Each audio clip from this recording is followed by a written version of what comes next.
The protagonist had devoted his entire life to serving the Empire, dreaming only of one day returning to his homeland. Yet in the end, he was betrayed and cast aside. Through a mysterious artifact, however, he was granted a second chance, reborn as an infant into a noble family. Determined to take revenge, he vowed to use his former knowledge and newfound powers as a necromancer to rise again. Quickly recognized as a prodigy, he began his new journey to reclaim everything he had lost. The story then shifts to Earth in the year 2025. Amid a devastating war between humanity and monstrous creatures, a soldier lies mortally wounded on the battlefield. As a towering beast closes in for the kill, Commander Han Seong, the supreme leader of Earth's final defense force, intervenes, saving the man at the last moment. Han Seong engages the monster in a fierce battle, dodging its relentless strikes and countering with precise attacks that slice through its tentacles. He orders the wounded soldier to get back up and fight, and the man obeys, rejoining the struggle amid waves of monstrous enemies that have plagued humanity for decades. Believing victory is near, Han Seong charges toward the last remaining monster, but just as he prepares to strike, a brilliant golden magic circle materializes in front of him. Before he can react, chains of light wrap around his body, pulling him away from the battlefield. Disoriented,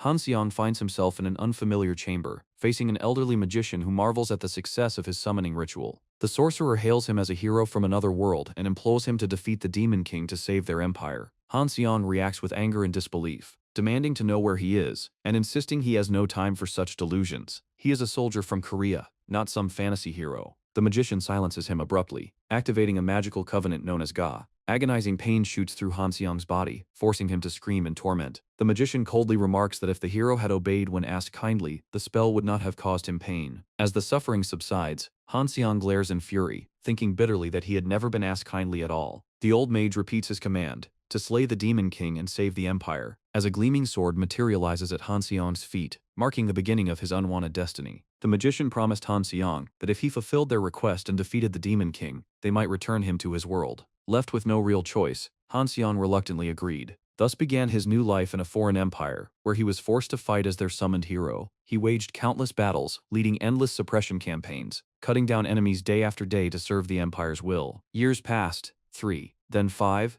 then 10. As Han Seong continued his bloody crusade against the Demon King's army, he sacrificed his youth and humanity to fulfill his mission, dreaming each night of the day he would finally go home. At last, he slew the Demon King, Baylor, believing his long nightmare was over. Yet his victory brought no freedom. The same old magician appeared once again, handing him a new mission. Furious, Han Seong protested, declaring that their deal had been fulfilled. But the magician coldly replied that saving the Empire did not end with killing the Demon King. He claimed that rebels opposing the Empire's unification must also be purged, and that there was one last threat left for Han Seong to eliminate, a warrior named Battle, from the Teutonia Night Nation. The magician spoke with deceitful kindness, asking Han Seong to help them just a little longer. Realizing he was nothing but a chained dog, Han Seong accepted with bitter resignation. The scene shifted to the burning nation of Teutonia, where Han Seong fought once more, wondering when his servitude would finally end. In a fierce duel against Battle, he managed to stab his opponent through the chest. Battle called him naive, and Han Seong, his heart heavy, admitted he had no other choice.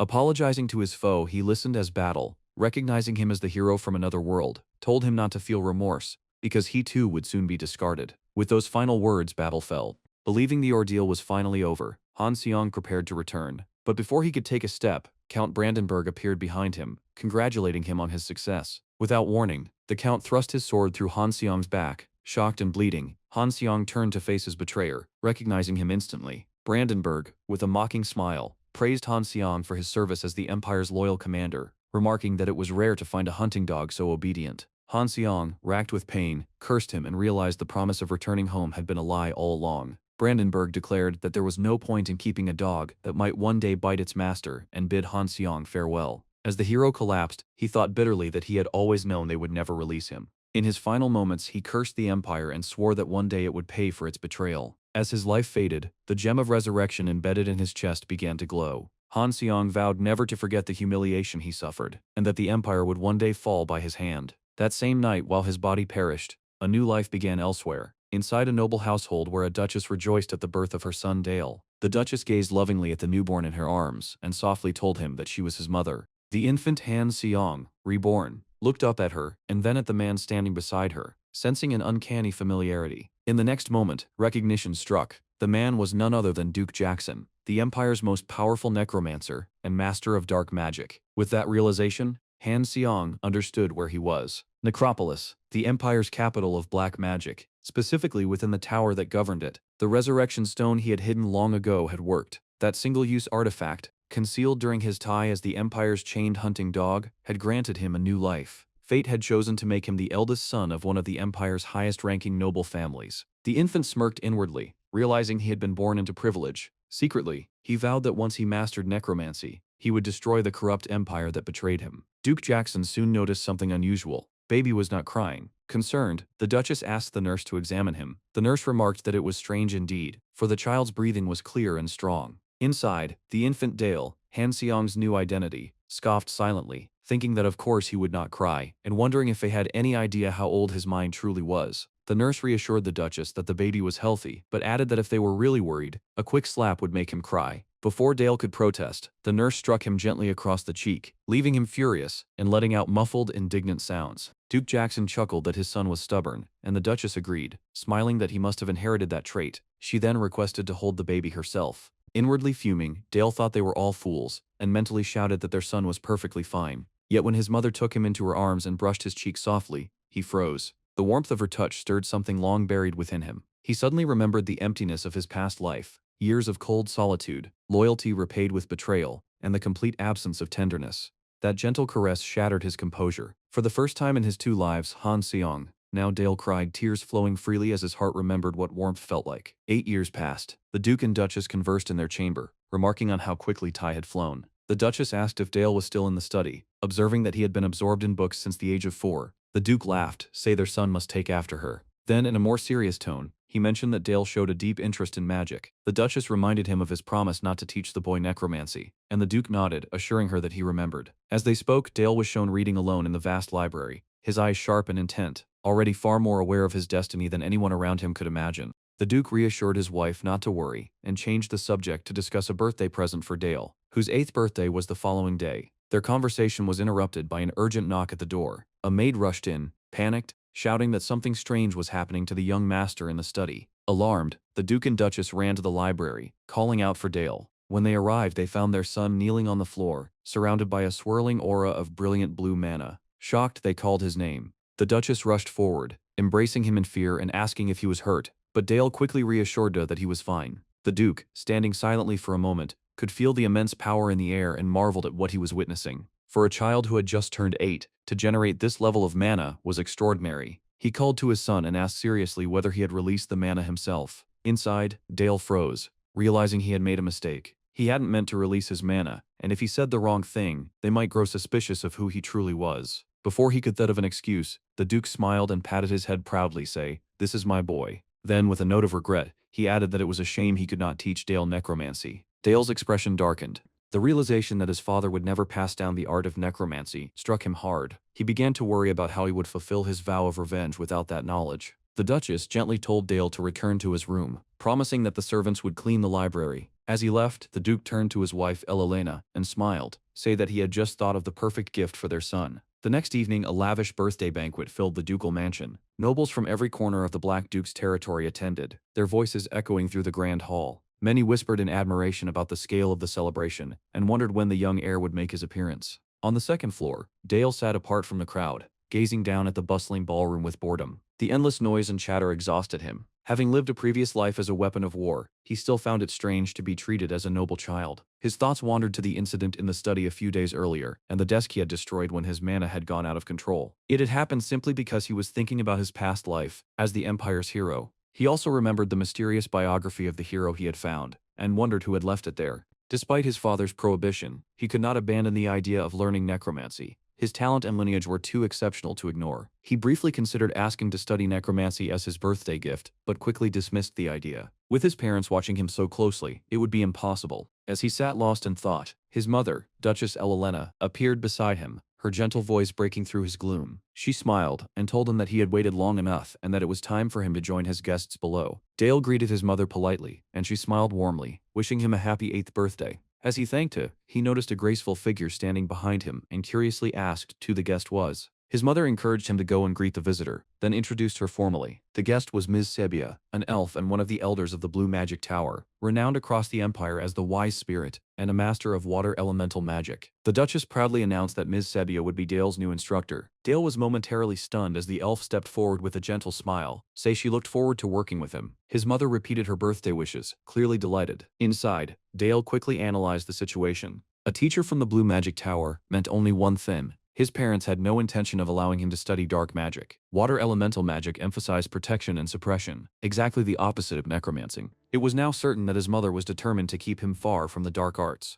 Later that evening, Miss Sebia asked to speak with Dale privately, and he agreed. Once alone, she told him frankly that her role was to teach him only water magic. Her perceptive gaze caught him off guard as she asked whether he was disappointed, guessing that he desired to learn something else. Dale was surprised by her insight. Miss Sebia smiled faintly and explained that it was perfectly natural for the son of the Black Duke to be curious about necromancy. She continued, saying that the Duke's marriage to Lady Elelena was sealed by a solemn vow. Duke had promised never to pass down his dark craft to their children. Sebia spoke of that day long ago when the black magicians of the Empire attended the wedding dressed entirely in white instead of their traditional black robes, a symbolic gesture to honor the Duchess's wish. This union had been founded on that promise, and thus for now, learning necromancy was impossible. Still, she assured him that in Nye she would try to persuade Lady Elelena to reconsider. Until then, she urged Dale to follow her teachings and master the water element. Intrigued, Dale asked her a question in return. As an elf devoted to the natural order, didn't she consider black magic and necromancy, raising the dead, to be vile acts against nature?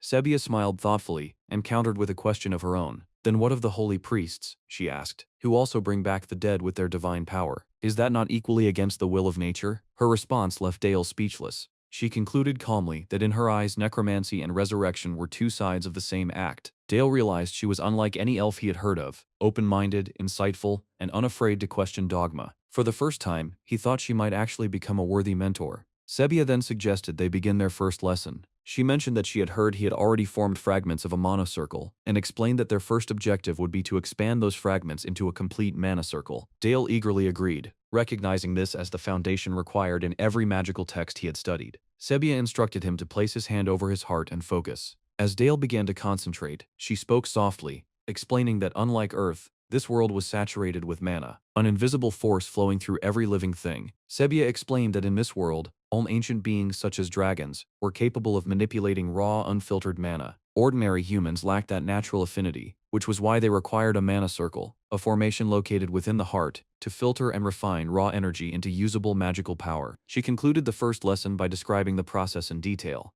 Dale needed to gather the scattered fragments of his mana circle around his heart, connect them into a complete ring, and then rotate it steadily to stabilize the flow. Dale listened attentively and quickly understood that the circle was essentially an engraving of a monoflow pathway, carved upon the heart. Sebia instructed him to begin slowly, practicing the gentle rotation of mana within himself. She reminded him that most students needed at least a month to succeed, and advised him not to rush. Before she could continue, Dale interrupted hesitantly, saying he thought he had already done it. Startled, Sebia stared at him in disbelief. It was unthinkable for a beginner, especially an 8-year-old, to complete a mana circle within minutes. Such a feat was possible only for those blessed with a heaven-sent talent. Regaining her composure, she asked him to release some of his magical energy through the newly formed circle. As she waited, she reflected that even gifted children usually struggle just to channel mana properly. Meanwhile, Dale, carrying the consciousness of Han Xiang, thought coldly that this level of power was nowhere near enough to challenge the Empire or surpass Duke Jackson. Memories of his past life as a battle-hardened hero resurfaced. Once wielded deadly combat magic through seals engraved on his body. Yet this life was different. His new vessel, the heir of the Black Magic Tower's master, seemed to absorb mana as naturally as breathing. A new idea began to take root in his mind. Perhaps he could master other types of magic beyond water. He focused his mana, guiding it from his heart through his arm to his fingertips, visualizing the ultimate weapon shard that would one day destroy the Empire. He shaped the energy into a solid form. To Sebia's astonishment, the mana condensed into a crystalline projectile, a nearly perfect ice bolt. She whispered to herself that this should have been impossible. Spells of that complexity usually collapsed under their own instability when condensed and released. Assuming it would lack destructive power, she watched as Dale aimed and cast the spell. The ice bolt struck a nearby tree, exploding with a deafening impact that reduced it to splinters. Sebia's eyes widened in disbelief. The ice was so dense and sharp it pierced the trunk cleanly before shattering it entirely. No ordinary child could have achieved such precision, let alone produced a spell of that magnitude. Dale turned toward her with a disarmingly innocent smile and asked softly if he had done something wrong. Sebia stood speechless, utterly shaken, realizing that the boy before her had not only circulated mana and released power, but had also instinctively fused it with elemental energy. Though it was a basic spell, he had executed it with flawless control, drawing on the natural cold in the air to amplify its strength. In that moment, Subia could only stare at him in awe, silently questioning who, or what, this extraordinary child truly was. Subia stood silently, still trying to process what she had just witnessed. The intricacy of the magic formula Dale had used was far beyond anything an innocent child could have produced by accident. Upon careful observation, she realized he had unconsciously applied 3 advanced formulas: rotation, acceleration, and compression, collectively known among battle mages as the golden ratio of military magic. The mere fact that he had executed such a refined and lethal spell instinctively was nothing short of astounding. When Dale called out to her, concerned by her silence, she quickly composed herself and replied that it was nothing. Yet deep down, she understood now why Duke Jackson, the infamous Black Archmage, carried such deep regret. His son's gift was extraordinary, but also terrifying. Later that evening, Subia met with the Duke to deliver her report. He listened intently, eyebrows raised when she began by saying she could not teach Dale. Surprised, he questioned her reasoning, arguing that if his son had achieved the formation of the first mana circle within minutes, that should be all the more reason to nurture his potential. Subia, however, shook her head gravely and explained that the moment Dale completed his first circle, he immediately cast a flawless combat spell designed purely for slaughter. The Duke froze, visibly shocked. Subia continued, her tone calm but serious, say it was almost impossible to believe that an 8-year-old could construct a perfect military-grade formula, a technique known as the golden ratio. Concluding her report, she stated plainly that the young master possessed a natural talent for killing. The Duke leaned back in thought, his expression darkening. After a moment, he asked carefully whether Subia was implying that she would refuse to teach Dale, given up position as an elder of the Blue Tower, an institution known for opposes destructive magic. Subia denied it at once. On the contrary, she explained, it was precisely because of this that she wished to guide him personally. A child born with such power needed direction, not suppression. The Duke studied her closely, then admitted there was no reason to refuse her proposal. Subia nodded and continued, adding that during her lessons she had sensed Dale's fascination with his father's forbidden art. The Duke looked startled, but Subia pressed on. She had heard the tale of the Black Mage's love, how the Duke had sworn to Lady Elelena never to pass down the dark arts to their children. She respected that vow deeply, yet she spoke with conviction when she added that such a promise did not give him the right to decide his son's future. With talent of this magnitude, she argued, denying Dale his true path would not protect him. It would only stunt the potential of a child born once in an era. From the top of the stairs, Dale crouched quietly, eavesdropping on the conversation below. He frowned in frustration, unable to make sense of their words but certain they were talking about him. Remembering the immense power of his first spell, he thought to himself how even Lady Subia of the Blue Tower had been visibly astonished. Letting out a sigh, he decided he would have to be more cautious when using his power from now on. His thoughts were interrupted by a familiar voice calling, "Young Lord Dale?" He quickly got up from the floor, grinning with excitement. The voice belonged to a man clad in armor. "Uncle Helmet!" Dale shouted happily, asking why he was here and where he had been all this time. With a hearty laugh, the knight explained that he had been fulfilling his duty of protecting Meducha. He had been busy sweeping through dangerous dungeons and exterminating monsters. Lifting Dale into his arms, Helmet smiled proudly. Dale returned the smile, immediately understanding that his uncle had been on a dungeon-conquering campaign. In his thoughts, Dale reflected that dungeon appearances, or monster floods, were major crises in this world, disasters that could devastate entire provinces. Ever since the fall of the Demon King, such threats had persisted. Monster attacks often caused enormous damage to settlements, which made dungeon subjugation the knight's most critical duty. Their primary task was to clear the remaining strongholds of the Demon King's former domain, and to suppress outbreaks before they reached nearby towns. He also noted grimly that the situation in the Duchy of Saxon was far worse than most, and that he himself was indirectly responsible. In his past life as Han Xiang, after defeating the Demon King, the Empire had granted the Duke of Saxon dominion over the Demon King's ruined territories, ordering him to reclaim and purify those lands. In truth, it had been a political maneuver, a way for the Empire to dump its dirtiest work onto others under the guise of reward. Back in the present, Dale looked at his uncle with genuine concern and told him not to get hurt. Helmet was touched by the young lord's words, smiling warmly at his kindness. At that moment, Duke Jackson entered the hall. Dale immediately called out to his father, and Helmet bowed respectfully, receiving the Duke's thanks for his efforts on the campaign. Moments later, Duchess Elelena arrived, curious about the commotion. Dale wondered silently what she was doing there. The Duchess hurried to her son, eyes shining with pride. "I heard you reach the first circle," she exclaimed joyfully, fussing over him and praising his accomplishment as extraordinary. The Duke smiled too, congratulating his son, and telling him that if there was anything he wanted, he should not hesitate to ask. Dale hesitated, considering whether requesting permission to study necromancy would be too suspicious. Trying to think of a normal wish for an 8-year-old, he suddenly blurted out, "I want a little sister!"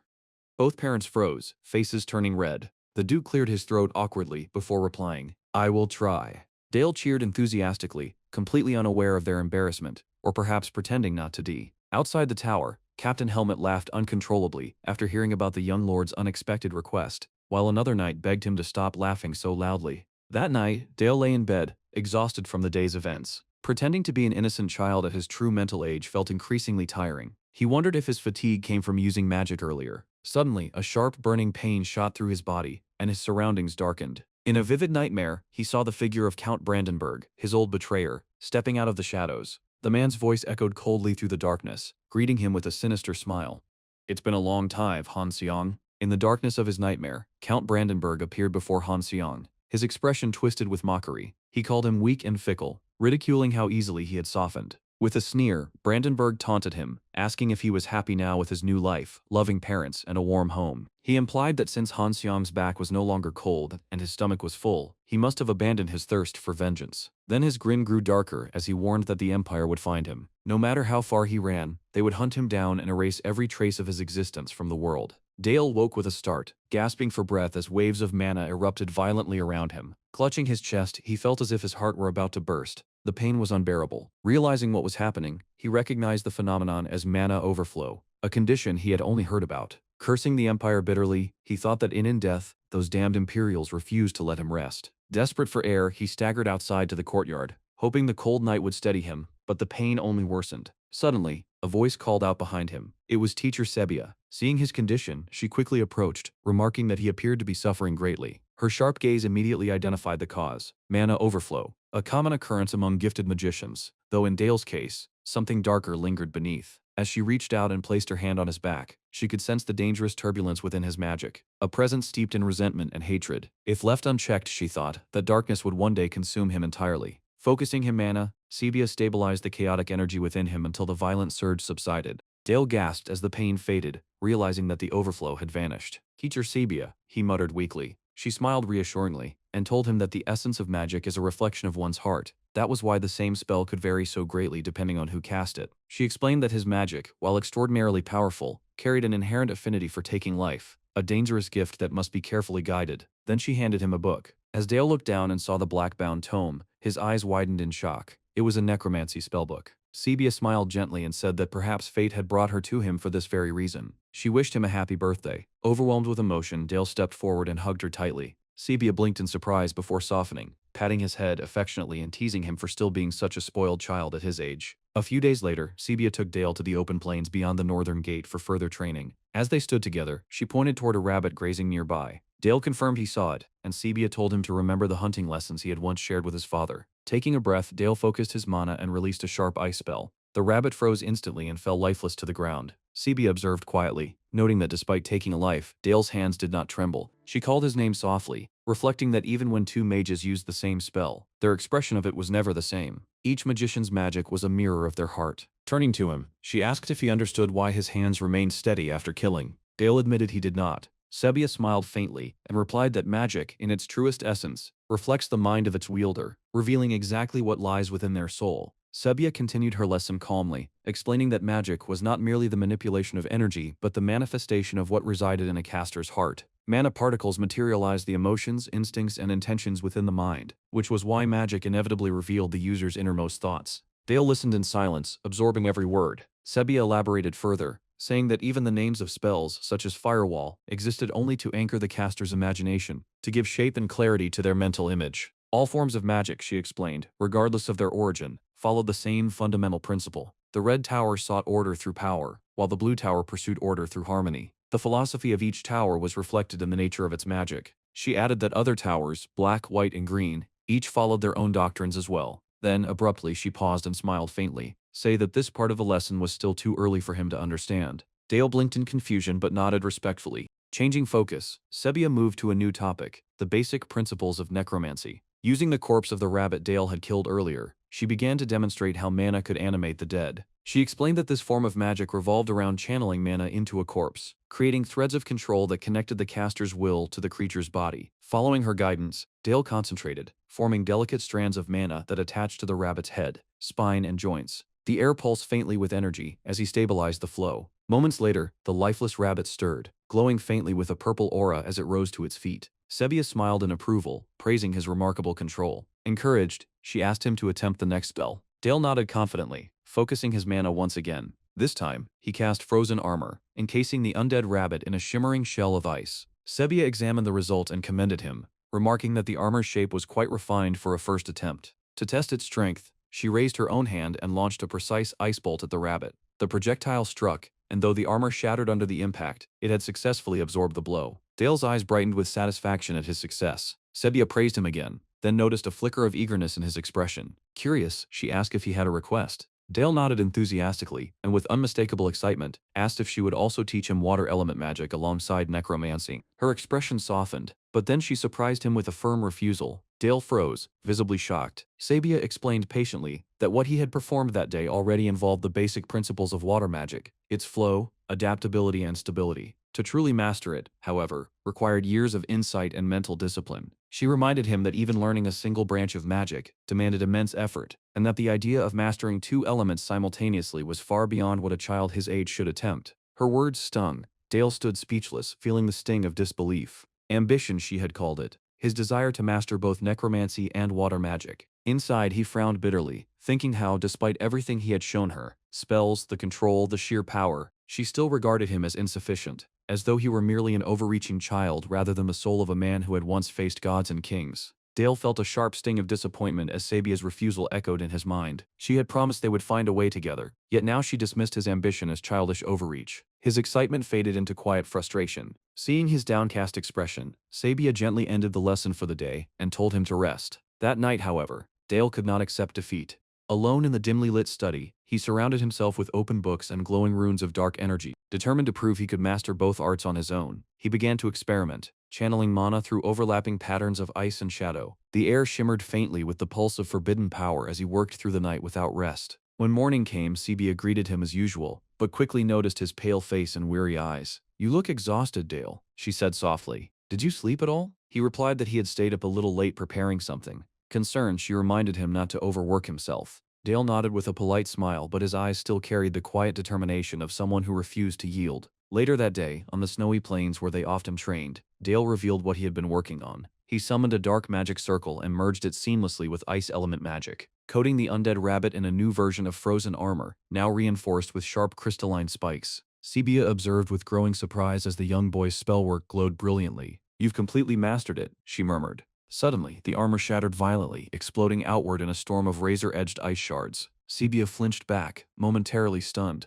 "A frost explosion?" she whispered in disbelief. Yet voice she could react. The rabbit's corpse began to pulse with ominous purple light. A surge of dark energy erupted, triggering a second blast. A corpse explosion. The two spells intertwined mid-A, combining into a devastating wave of ice and darkness that tore through the field. Sebia raised a shield of mana, just in time as a storm of icy blades and black energy crashed around her. When the smoke cleared, Dale stood before her calmly, his clothes fluttering from the residual force of the blast. Holding an orb of blue light in one hand and a sphere of shadow in the other, he declared proudly, "I combined the corpse explosion with the frost explosion. In other words, I merged dark and water magic. Is this enough to be considered a dual magician?" Sebia stared at him in stunned silence. The entire plain was marked with deep cuts where shards of ice and bone had struck like blades. The destructive precision of the technique left her breathless. She analyzed the aftermath, realizing that the merging of frost and corpse explosions had multiplied the damage radius far beyond what either spell could achieve alone. It was a method clearly devised for battle, merciless, efficient, and born from experience.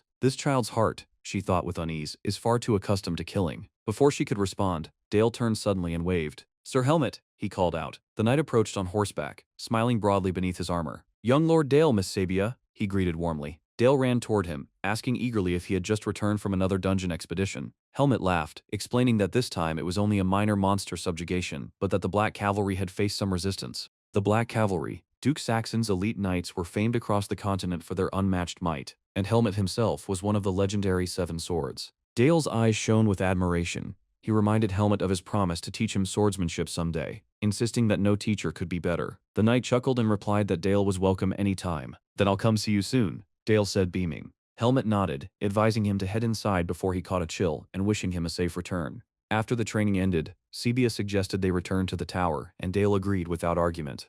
That night, the atmosphere within the ducal mansion grew tense. Duchess Elena and Duke Jackson sent for Miss Sebia, summoning her to discuss something urgent concerning their son. Sebia stood before the Duke and Duchess, speaking frankly. She reported that young Lord Dale had already mastered the first mana circle for both necromancy and water magic. The Duke's expression darkened immediately. He reminded her sharply that she had been instructed to teach the boy only water magic. Sebia acknowledged this but defended her decision, explaining that as a teacher, her duty was to nurture the student's curiosity and potential. Dale's desire, she said, was not limited to one discipline. Before the Duke could respond, Duchess Elena intervened. With calm resolve, she stated that since this was Dale's wish, they should allow him to continue learning water magic under Sebia's guidance. Sebia accepted the decision with a respectful nod, and both parents thanked her sincerely for her efforts. Before taking her leave, Sebia bowed deeply to the Duchess and apologized for unintentionally causing her to break her vow not to involve Dale in necromancy. After Sebia's departure, a heavy silence lingered between the Duke and Duchess. Elena sighed softly, admitting that their son was far from ordinary, a dual magician at just 8 years old. Though his power sometimes frightened her, she smiled faintly and said that such brilliance was precisely what made him their son. The Duke then called her name, his tone unusually solemn. To her surprise, he announced that he intended to teach Dale necromancy himself. He explained his reasoning with conviction. As a lord, he wanted his heir to possess the strength to shoulder the burdens of leadership. As a magician, he desired to guide such a rare prodigy, and as a father, he wished to pass down his legacy personally. Bowing his head, he apologized deeply for breaking his promise to her. Elena approached him with a gentle expression. She said she understood his decision. The world still viewed necromancy as a cursed art, a magic of death whispered about in fear. That was why she had once tried to forbid it.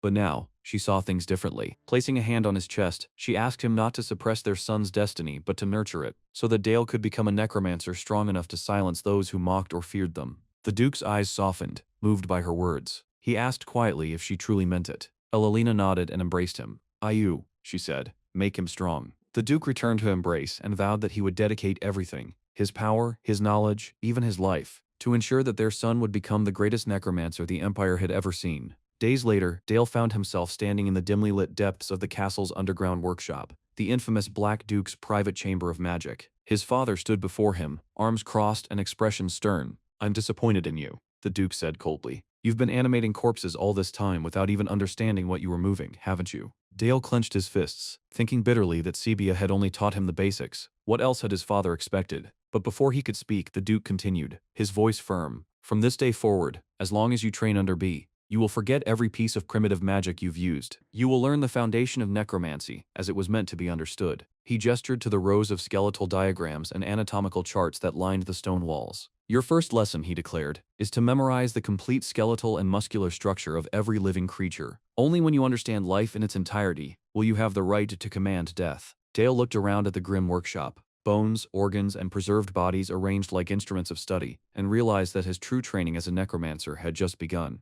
Dale sat buried under towering stacks of heavy tomes, responding to his father's every command with a weary but obedient, "Okay." The books were dense, filled with anatomical terminology and precise diagrams. As he studied them, Dale realized with astonishment that these were medical texts, so intricate that in his previous world, only professional doctors would have encountered such material. For several days he devoted himself completely to memorizing every line, every structure, every note on the human and beastly form. When he finally recited the content flawlessly, the Duke nodded in satisfaction. "Good, you've completed the foundation." Dale's heart leapt. He could hardly contain his excitement. At last he would learn real necromancy. The Duke's cold tone softened slightly as he said, "Then let the true lesson begin." They descended into the workshop, where a goblin's corpse lay motionless on the stone table. Dale stared at it in confusion, unsure what his father intended. The Duke noticed and smiled faintly. "A lesser magician," he began, "can animate the corpse of a swordmaster and still produce only a clumsy zombie. But a true necromancer, a master, can take the corpse of an ordinary soldier and forge a death knight." He gestured toward the goblin before them.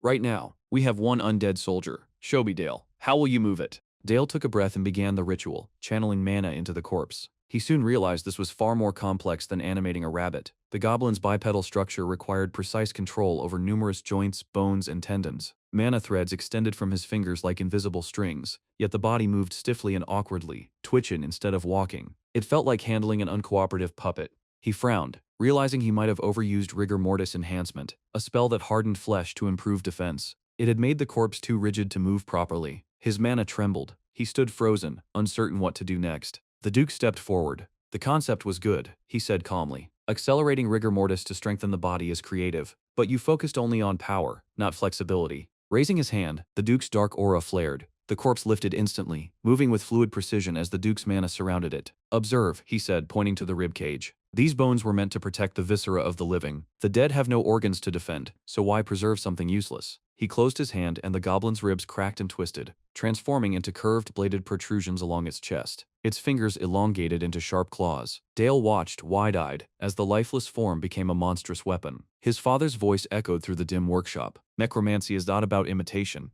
it is about transformation. You must understand the body's design, then reshape it according to your will. That is the essence of dark magic. In awe, Dale whispered, "Father," and then asked, "What is the philosophy the Black Tower follows?" The Duke's eyes hardened. "Truth," he answered simply. "Truth is found within death. Only by comprehending the weight of life can we reach that truth." He placed a firm hand on Dale's shoulder. The touch triggered a sudden rush of memories, flashes from his previous life as Han Seong. Flames surrounded him. A man knelt before him, trembling and begging for mercy, calling him a hero, pleading for his life. Han Seong's cold eyes had offered none. The blade fell without hesitation. The vision faded, and Dale shuddered violently, his face drained of color. The Duke noticed immediately and frowned. "Dale," he said, lowering his voice, "are you all right?" Dale nodded weakly, though his heart still pounded in his chest. The ghosts of his past, of the countless he had killed, were not as easily buried as the dead he commanded.